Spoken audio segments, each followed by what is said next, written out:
Hi there, let's create some transparent backgrounds in Google Slides. Now this is how it should look like. So for discussion purposes, let's create a new slide.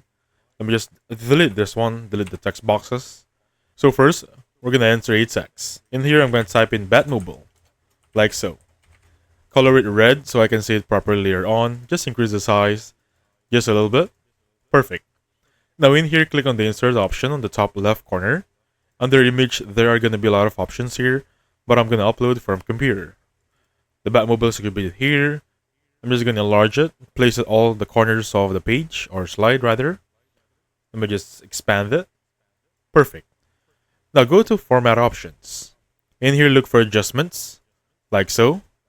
So there's going to be a lot of choices here. In your end, it's going to be called transparency. On my end, it should be called opacity. So decrease this one to your liking until it looks transparent. So the problem here is, how can you edit the text Batmobile? In here in the top sections, click on Arrange, look for Order, and send the image backwards. Now you can simply edit the Batmobile moving forward. That's gonna be it.